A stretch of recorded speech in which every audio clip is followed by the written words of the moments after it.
Thank you very much, Mr. Chair.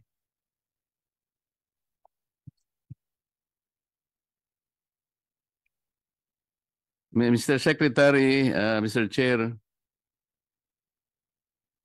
sangayon po dito sa survey ng PSA, the total number of households which had access to the internet at home, 2024 po ito is only 48.8% or nearly half of the total households that we have. Is this acceptable? Mr. Chair, Your Honor, it is not acceptable. What is acceptable? Mr. Chair, Your Honor, we should be at around 70% plus if we want major economic impact for the country. In fact, if you will allow me, for the fiber access to the home, the Philippines is number 5 in the ASEAN ranking. So we're middle. If we get to 70%, we at least have a chance to be number 3 or number 2. Do we have applicable indicators to characterize or describe our country's position in relation to information and communication technology, considering that, as you said, 48.8% is not really acceptable, considering that the power of information can be utilized by our entire people. It can move heavens and earth. So paano po natin, at 48.8%, where are we? And what should have been achieved if we, for example, insap by a little bit more like 55% or 60%? Nasaan tayo? Well, hindi ko alam po kung meron tayong indicators. That's the question. We have, Mr. Chair, Your Honor, we have an international ranking for digitization. I think we're in number 50, if somebody can correct me, 54 or 55 from a ranking of 1. But we've been going up, Mr. Chair, Your Honor. We're not just moving up fast enough. Just to give you an idea also from a macroeconomic level standpoint, PSA data for the past 10 years has shown that even if the contribution to GNP of ICT has been growing, it has actually declined in the past 10 years as a share of the economy. In 2018, the share of economy of ICT is about 10.2%. Right now, the latest PSA data, the share of economy of ICT is only about I think the latest is 8.4%, 8.5%. So it's a continuous decline. Now, it's not that it's not growing. Nominally, it's growing, but the other sectors of the economy are growing faster than ICT, which is not acceptable. In other countries, Mr. Chair, Your Honor, we should be in the 15 to 18% of economy, because everybody in most countries right now are moving digital, or seem to be not growing as fast. So there's a lot of things we need to do, Mr. Chair, Your Honor, to play catch up. The nice thing though is we have a plan to catch up. We want to reverse the trend by end of 2025 and accelerate the growth of the ICT share of economy in the country by end of 2028. Kasi Mr. Chair, at 48.8%, that's about 13.6 million households ang meron lang access to internet. Kaya po ako nagtatanong ng indicator, sa ganitong kalagayan natin, nasaan ba tayo? Because if you base it, for example, from the Speed Test Global Index, ito yung media country speeds, September 2025, Mr. Chair, on mobile, the Philippines is number 70 out of about 107 countries and economies. So, tinalo po tayo ng Singapore, Mr. Chair, number 11. Vietnam is number 18. Malaysia is 22. Thailand is 27. Brunei is number 8. Ang tinalo po natin, ang Laos. Baka malaos tayo, Mr. Chair, kapag hindi natin pinaigting yung ating internet, di ba? Sa fixed broadband naman, Mr. Chair, hindi ko alam po kung if you will confirm this, Mr. Secretary. Ang Pilipinas po ay number 56 out of 154 countries. Ang Singapore nananatiling number 1, Thailand is number 10, Vietnam is 11, Malaysia is 39. Dito naman, Brunei is number 82. Ito hindi ko maintindihan. Bakit number 8 siya sa mobile? Siguro hindi masyadong gamitin sa kanila yung fixed broadband. Siguro mas kabisado nila yung mobile. Okay na rin sa akin yun eh. Wala pa namang number 9 dito, Mr. Secretary. Baka naman from number 70, sumunod man lang tayo sa Brunei. Number 9 tayo. Malaking bagay na nun. Hindi kaya dahil sa napakamahal ng gastusin. Example, itong another data na binigay ng PSA, ang average cost ng household per month is about 1,069 pesos. Siguro dahil masyadong mahal. Sa India yata, katumbas no, 5 piso lang. So, bakit kaya gano'n? How come India, it's almost free? Samantalang tayo 1,000, we cannot do away with information at this time. Malaki po ang, sabi nga ninyo, can you imagine if you are able to empower our people? Sa 70% na lang hindi natin alam kung anong i-contribute ng karagdagang information. Collective empowerment of our people. Siguro, yung 5.5% natin ng growth ng GDP, baka mag 10%. Because nasa 48.8%, less than one half. Baka yan ang answer to our dilemma here. Hindi tayo maabot-abot yung hanggang 5%, 5.5%, but hindi tayo makalumdag ng. Hindi ko makalimutan yung sinabi ni Secretary Recto. In order for us to grow 30 trillion pesos GDP by next year, that will be about to support our national budget of 6.7%, which is 22% of our GDP. We need to grow at 7.5%. Can you imagine? Alam naman natin hindi tayo mag-grow at even 7% considering the doldrum that we are in now. So baka ito yung answer. Tama po. Mr. Chair, Your Honor, agree po ako, yan po yung sagot. Bigyan ko po ng konteksto. Maliban sa pagka nag-invest ka sa digital, bibilis ang trabaho, at magmumultiply yung productivity. Sa ekonomiya po, di ba, importante sa atin yung productivity index po.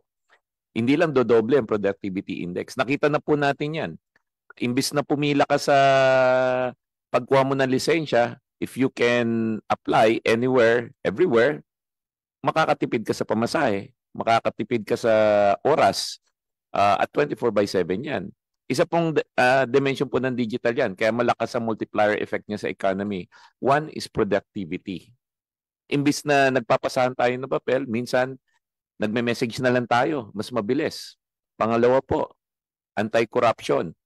Yung mga bansa po na mataas ang digital index, makikita nyo rin po, mababa ang korupsyon. Ito po ay dahil sa sistema. Dahil transparent ang transaksyon at nawawala po yung wait time. Yung wait time po yung. Hindi kaya sinasadya nila na ganito na lang tayo kababa para yung corruption manatili? Tingnan mo na lang ang flood control. Alam mo kung yung kanilang mga tinatawag na PCMA and MYPS na ginagamit nila, kung paano nila malagyan ng coordinates yung mga flood control projects. Ang laki ng discrepancy between the two applications being used by DPWH, there is a discrepancy between 67 meters to about 400 meters. So doon pa lang eh. Wala pala sila na, although they maintain, sinasabi nila real time. Papasikatan ka pa eh. Real time, sabi, hindi pala totoo. Well, when we check in our Blue Ribbon Committee, hindi real time eh. Ina-update nila yung kanilang data on a monthly basis, usually at the end of the month, through their encoder. Wala silang, maski na satellite, wala. Alam mo yung katwira nila? It's too costly. Bakit naman costly kung yun ang kailangan? Can you imagine empowering your people 100%? Sabi ko nga sa'yo baka 10% ng growth ng GDP natin. That's the only way we can overtake our neighboring countries. Hindi kaya sinasadya nila ito? Sana naman, nandiyan ka naman mahalata mo naman kung sinasadya nila, di ba? Mr. Chairman, Your Honor, hindi ko po mahuhusgahan kung sinadya o hindi sinadya. Ang nakikita ko lang po, kapag ang sistema po mahina sa digitization, marami po kasing nasisingitan ng human discretion. Mabuti na sabi mo yun. Ito yung problema ko, Secretary. You can use me as Exhibit A. Sa bahay namin, hindi ko po maintindihan ba't talagang napakina ng signal. Dito sa may kainta kami, dito sa Pilin Best. Alam mo siguro, di ba? Mr. Chair, ang kinuha ko po nung una na internet provider, Globe, talagang mahina pa rin. Sabi nung isang kaibigan, pre, magkabit ka ng Converge. Para naman, sige, Converge. Wala pa rin. Last month, alam mo, ito subukan mo nga niya, Starlink. Nakatatlo na ako, Mr. Secretary. Hindi ko malaman kung saan ang panig ng bahay ko, kung bababa ako, lalo na kung kausap ko. Bigla na lang mamamatay, nakakahiya Kung tatakbo akong pababa o pupunta ako sa balko, hindi ko na... Ito lang problema Itong example na talagang masisiphayo ka Meron din tayong pansariling leisure time using the technology. Mr. Chair, Senator Bam. Ako pagpa inaaral ko yung flood control, hindi ko malaman kung saan ako mag-uumpisa. Dahil sa inis ko, mag-chess muna ako. Alam mo karaniwang nangyayari, Mr. Secretary? Doon sa 10 nilaban ko sa chess, yung 9 natalo ako, alam mo kung bakit? Wala akong signal Nandun na ako mamamati ko na yung kalaban ko Because nawalan biglang signal ko, palagi ako natatalo. Hindi ako makarating sa 1,500 na elo. Isipin mo yung nangyayari sa buhay natin. Ito na lang ang makakapagpaligaya sa akin sa dahil ng problema natin. Pati pa naman dito, deprive mo ako, Mr. Hindi naman ikaw. Sinasabi ko lang, I am trying to dramatize this because this is happening. Sir. Mr. Chair, yung pong signal, nako malapit po sa loob ko yan. Kasi wala pong araw na walang nagrereklamo sa akin na ang hina naman ng signal, napuputol ang signal. So, Mr. Chair, Your Honor, ito po yung ginawa natin. Nakipag-ugnayan po muna tayo sa mga telco. Kasi sila naman ang may prangkisa para gandahan yung signal po nila. Kasama ko po ang NTC po. Sinabi po namin sa kanila, ibigay nyo sa amin ang mapa ng frequency quality nyo sa buong Pilipinas. Meron po silang tinatawag na drive test. Yung drive test po, sasakay sila sa isang vehicle, mag-iikot po sila. Ginagawa naman po nila yon, Mr. Chair, Your Honor. Pero hindi po kami mapaghintay. Ilinunsad po namin kamakailan through no cost to government po. Yung tinatawag namin Bantay Signal. Si Bantay Signal po, plug na rin po, Mr. Chairman, i-download lang po nila yung mga libreng application tulad ng Open Signal at saka Ookla. Pag dinownload po nila yon, makikita nila yung signal dun sa lugar nila. Ang gagawin lang po ng taong bayan, i-message po nila, i-capture po nila yung data, i-email po nila sa 1326@dict.gov.ph. 25,000 na po ang nagpadala sa amin ng reklamo. Eksakto po yung reklamo nyo. Makikita nyo po, nandito po ako sa EDSA, walang signal. Umaga meron, gabi wala. Para po bang waste, crowdsource po namin ng DICT tsaka NTC yung signal quality, hindi lang po sa Metro Manila, sa buong bansa po. Yan po ay tulong namin sa mga telco. Dahil gusto po nila talagang ayusin ang serbisyo nila. So, bago pa matapos yung drive test nila, binibigay na po namin yung resulta. At meron din po kaming website yan. Lahat po makikita yung signal quality. Again po, at no cost to taong bayan po yan. Mr. Chair, Your Honor, pwede nyo po also nagawin po yan. Hindi ko po alam yung specific na lokasyon ng bahay po, Mr. Chairman, ni Senator Dante. But may mga iba-ibang bagay po kasi na nagko-contribute sa hindi magandang signal. Tingin ko yung problema nyo doon sa cellphone, pwede po kasing noon pa namin sinasabi sa mga telco, kasama rin po namin. Hindi kaya yung NTC. cellphone ko may problema kasi matandang cellphone. Nakakapaglaro kayo ng 9 out of 10. So, dapat po may signal yan. Ang isa po sa pinagtutulungan namin is i-retire na po ang 2G at 3G. Ang 2G at 3G po, nakakasira po sa data signal nyo yan. Makikita nyo po na sa 4G, 5G kayo, biglang bababa ng 3G, 2G. Wala na kayong data nun. Yun po yung problema. Nandun po kayo sa EDSA, nalilate kayo sa meeting, naka-zoom kayo, maganda yung signal, biglang may nadaanan kayo na wala. Ano dapat yung phone mo, 3G?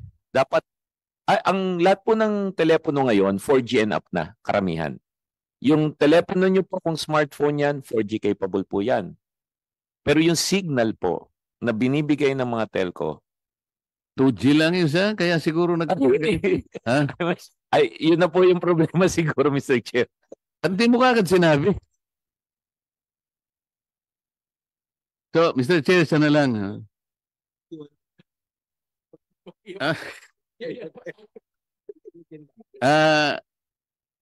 NTC. Meron po kasi akong nakita sometime in 2021, 2022, NTC launched an ICT modernization project. Tama po. This comprised of two systems. Yung GSM active and passive monitoring equipment at saka yung network benchmarking equipment. Yung total po nito is 950 million pesos. Will you confirm? Yes, Mr. Chair. We confirm po na may project po na ganyan. Ano po ang status nitong mga equipment na to, Mr. Chair? Mr. Chair, for the first part of the project, which is the benchmarking, upgrading of the benchmarking system, gumagana po iyon, Mr. Chair. For the second part naman po yung ICT with the active and passive equipment po, gumagana din po yun, umiikot po yun, nagmo-monitor po ng mga frequencies. Kaya lang po, currently may problema kami sa power supply pero we are working on it po. Kasi po yung device, nakalagay po siya sa sasakyan at nag-iikot po siya, mobile ano po siya, monitoring equipment. Meron lang problema ngayon with the power supply and a bit of warranty issue with the supplier pero we work out po namin yun po para tuloy-tuloy po ang pag-ikot ng equipment, sir, Mr. Chair. Mr. Chair, hindi po kasi ganun yung nakuha kong information. Unang-una, yung pagkakabili. Siguro isang araw po ay mag-present na lang kayo ng report dito kasi yun lamang pong network benchmarking. Kasama po rito yung drive test vehicle, may accessories at mga components saka training. 390 million pesos po yun. Ano? Pero nung ipagtanong po namin, hindi po ganun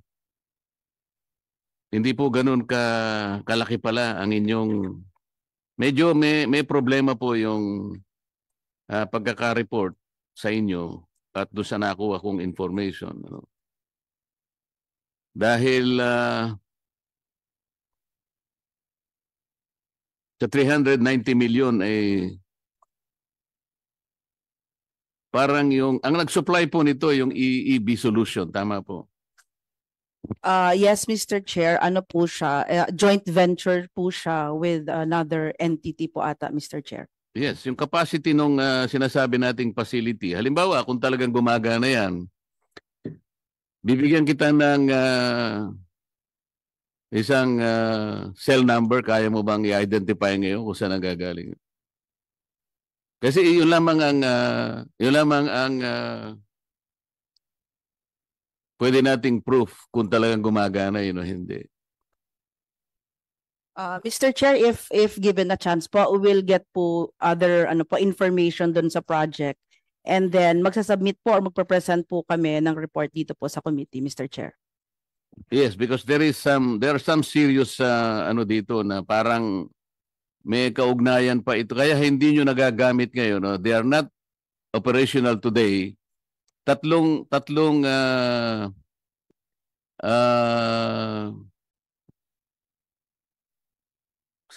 sets po ito eh. Yung isa binigay nyo sa PSG, yung isa binigay nyo sa NICA. Tama po.